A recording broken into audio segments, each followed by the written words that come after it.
Welcome to the Salmon Runs YouTube. Enjoy the video.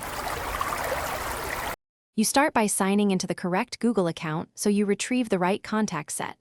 Open Contacts. Google. Com in a desktop browser for the full interface. Once signed in, you can also use the Contacts app on mobile. Make sure two-step verification is accessible. If you can't receive codes, pause and recover that access first. Next, look for the left menu where Import, Export, and Trash Live. This is where you begin restoring or importing contacts. Once in Google Contacts, click More or the Settings gear, then choose Restore Contacts to roll your list back to any point within 30 days. This reverts additions and deletions and is fastest. If you prefer manual steps, export current items to CSV or vCard as a backup, then import a previously exported file from another account or service.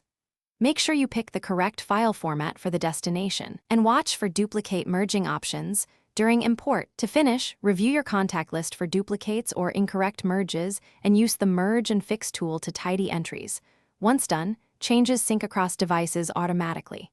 If contacts still seem missing, sign out and back in, and check any other Google accounts you use. Contacts might belong to a different profile. As a last quick fix, open Trash in Contacts to restore items deleted within 30 days. If sync stalls, force a manual sync or reconnect your account in device settings. Thanks for watching. Consider subscribing if we helped you.